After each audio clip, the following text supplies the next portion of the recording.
Chers frères et sœurs, chers amis, chers internautes, permettez-moi d'entrer dans le vif du sujet de notre méditation de ce matin. La méditation, comme vous pourriez déjà deviner, cette méditation portera sur la parabole du figuier, telle qu'elle nous est rapportée dans l'évangile de Luc, le texte qui vient d'être lu au chapitre 13, versets 16 à 9. Et je vous invite de suivre ce texte avec moi. Notre parabole est un bref récit que nous rapporte une histoire d'un figuier qui a été planté dans la vigne. Cette première information attire notre attention. Pourquoi un figuier est planté au milieu de la vigne? Donc c'est quelque chose qui va se passer, qui ne sera pas ordinaire. Donc le lecteur est déjà préparé à une surprise. Le propriétaire de cette vigne venait chercher du fruit de cet arbre, du figuier.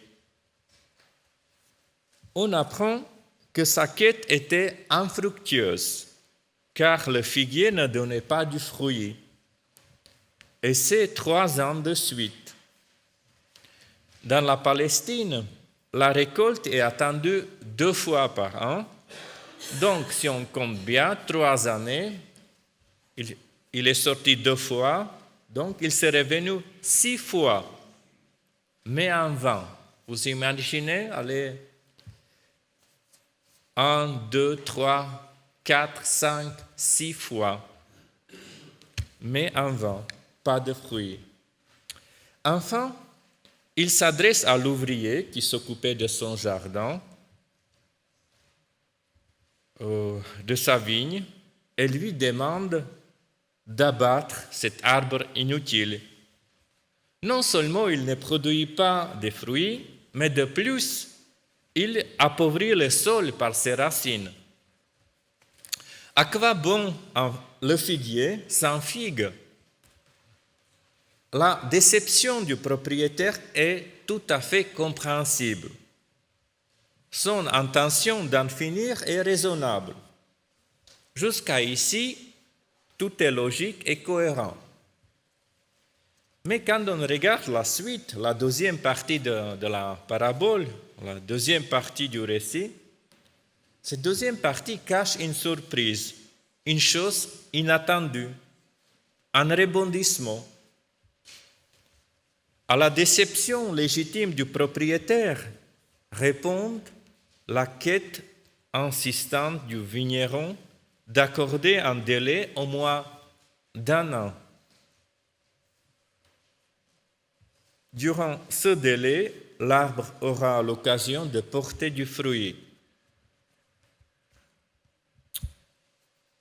La parabole brusquement finit par intercession du vigneron auprès du propriétaire.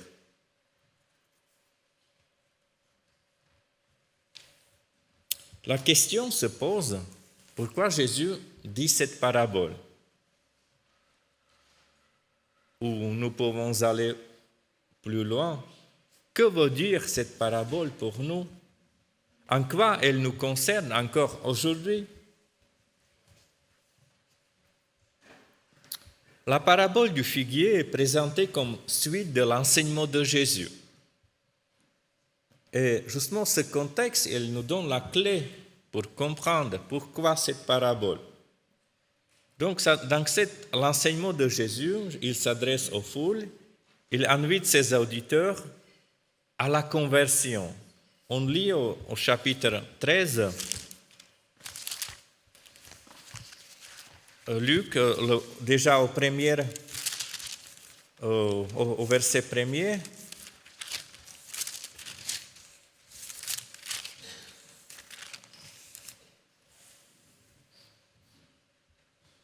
et la suite que c'est un contexte qui parle d'un appel urgent à la repentance. On voit au ce premier verset que Jésus parle aux foules et d'un coup, on lui apporte qu'un drame abominable avait lieu dans le temple. Ces gens lui rapportent l'affaire des Galiléens dont le Pilate avait mêlé le sang à celui de leur sacrifice. Donc les troupes de Pilate ont massacré les Galiléens venus apporter des sacrifices au temple. Vous attendez bien cette situation? Les personnes qui viennent au temple pour sacrifier, ils viennent adorer à Dieu et ils sont massacrés, ils sont tués. Mais comment c'est possible? Comment Dieu a pu permettre un massacre des gens pieux qui étaient venus pour lui rendre au culte? Donc les foules, ils laissent Jésus, débrouille-toi avec cette situation. Comment il va réagir? Si ces gens seraient morts dans une boîte de nuit, les choses seraient moins compliquées. Les choses seraient plus simples. Mais au temple, dans la mentalité de l'époque, une seule réponse était possible. Une seule réponse était possible. Cette réponse ressemblait à celle des amis de Job. Si Job souffre, il y a un péché derrière. La réponse qui établit rapport entre crime et châtiment. La violence de la mort de ces Galiléens ne correspond pas-elle à la gravité de leur péché? Mais Jésus refuse toute échelle des péchés et tout raisonnement des issues fatales méritées. Il rejette cette logique mécanique de la faute et de la répression. Ce qui est important à retenir, que Jésus ne regarde pas à l'origine du malheur, mais à l'avenir des vivants. Il n'accroche pas le passé aux personnes, mais il s'intéresse à leur avenir. C'est pour ça qu'il n'entre pas dans cette logique de l'époque, mais il change la perspective. Et c'est pour ça qu'il met en avant l'appel à la conversion. Au lieu de se creuser dans les péchés des autres et demander pourquoi, Jésus dit, regardez votre propre vie. Jésus s'oppose à une conception de la justice divine qui est aveugle, et confesse un Dieu qui entre dans le dialogue avec les humains, en les invitant de changer la direction de leur vie. La direction de vie, un mode de vie qui mène à la perdition. Jésus rappelle l'urgence de la conversion. Et justement, notre parabole du figuier se situe dans cet appel urgent à la conversion. On l'attend deux fois dans ces quelques versets. Dans le cas des Galiléens, un cas qui était grave, mais Jésus va encore ajouter un autre cas, ceux qu'il était mort quand cette tour de Siloé est tombée, qu'il les a tués. Et il dit, pensez-vous qu'elle était plus capable que tous les autres habitants de Jérusalem? Non. Mais si ne vous convertissez pas, vous périrez tous de la même manière. La vocation de cette parabole est de faire comprendre au lecteur qu'il y a une urgence une occasion à ne pas rater. Comme on attend du figuier qu'il portera enfin du fruit, de même on attend des destinataires de la parabole la repentance, la conversion. Et les enjeux sont vitaux. Parce que Jésus dit, si ne vous convertissez pas, vous périrez tous de même comme ces malheureux Galiléens. Sans la conversion, une perdition est assurée. Une perdition qui pèse sur nous, c'est la réalité. Et cette perdition, ce n'est pas non que Dieu soit spécifiquement sévère et qu'il attend de nous punir, mais tout simplement parce qu'il n'y a pas de vie sans lui. Dieu est la source de vie. Et si notre vie est séparée de Dieu, si nous ne vivons pas cette conversion qui signifie un retour à Dieu, une vie qui est orientée vers Dieu, nous nous coupons de la vie véritable. Les enjeux sont vitaux. Autrement dit, si ne vous orientez pas votre vie à Dieu, vous ratez votre vie. Vivre sans Dieu signifie au final rater sa vie. J'ai entendu parler beaucoup de fois des plaintes. J'ai raté ma vie, je n'ai pas réussi mes études, mais je n'ai pas réussi dans mes relations conjugales, familiales.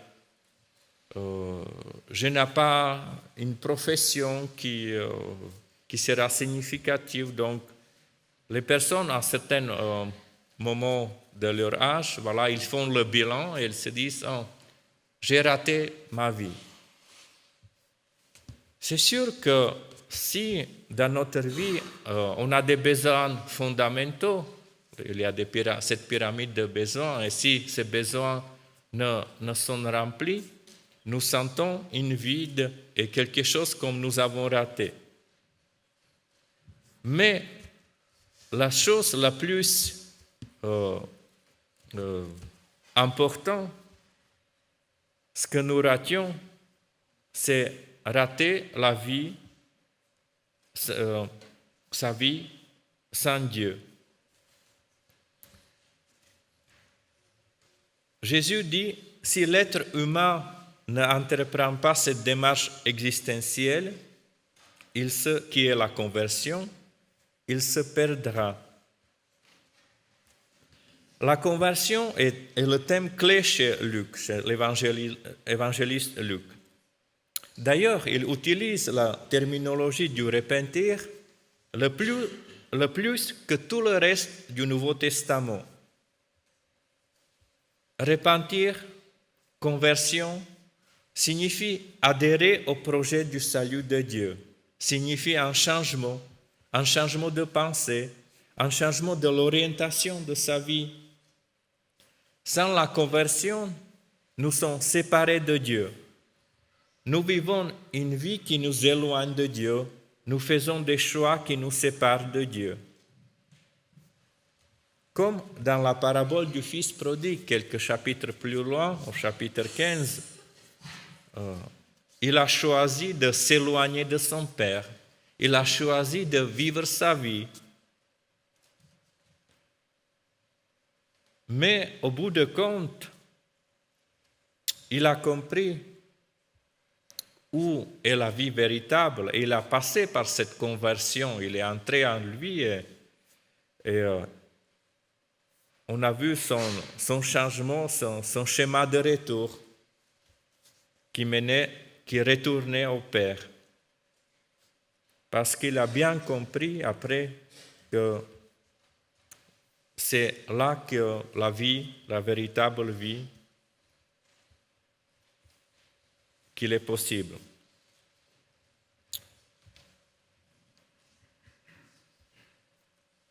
Cette conversion, ce changement qui nous réoriente vers Dieu, vers la source de la vie, nous avons besoin de le vivre au quotidien.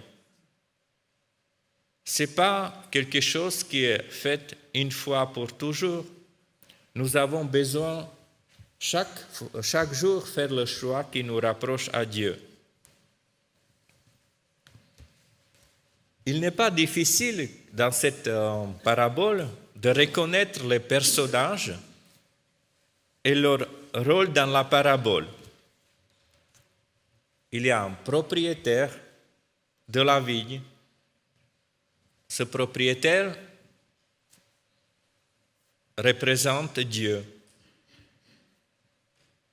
Mais un Dieu qui se laisse fléchir et qui veut maintenir son projet de vie et son espérance en l'homme elle est symbolisée par l'attente des fruits.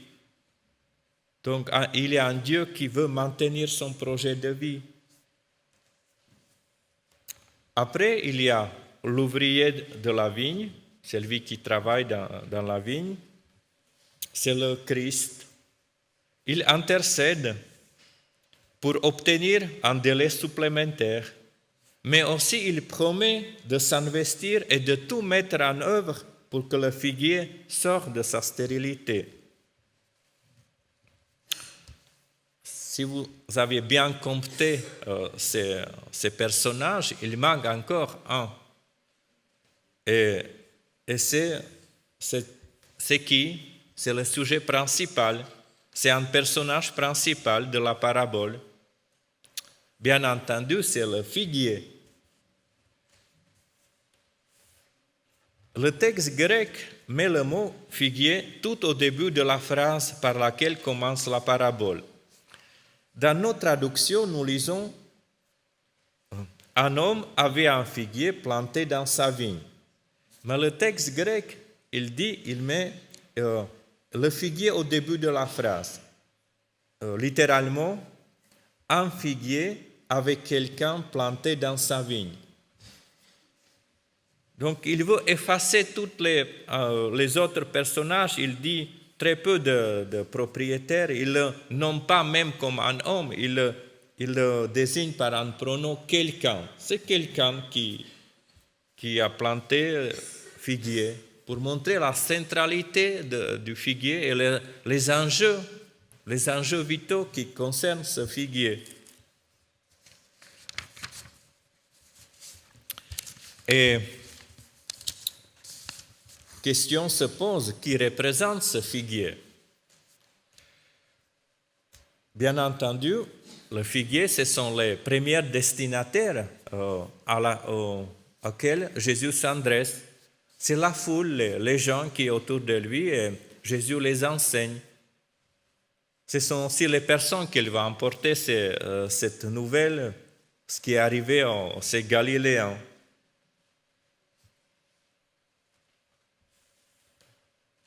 Mais le figuier, c'est aussi tout lecteur de la parabole qui lit cette parabole. C'est le lecteur lui-même. Chaque lecteur de la parabole. Et aujourd'hui, c'est vous et moi qui représentons ce figuier. Et nous devons nous retrouver dans ce personnage de la parabole.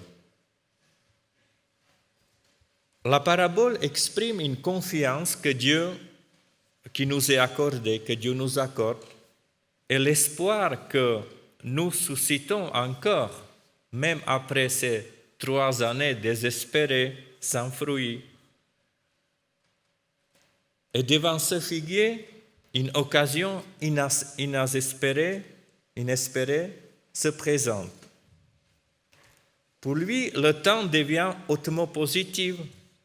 Donc pour nous, le temps devient hautement positif parce qu'il ouvre un espace à l'être humain pour qu'il opère une transformation indispensable à sa vie. Vous l'aviez peut-être remarqué, cette parabole reste inachevée. Elle reste par intercession de l'ouvrier. Mais on ne sait pas comment elle se terminera. Est-ce que l'arbre apportera enfin du fruit? On ne sait pas. Mais on ne sait pas même si le délai est accordé. Le vigneron intercède. Mais on ne sait pas sur le délai combien il durera et s'il durera.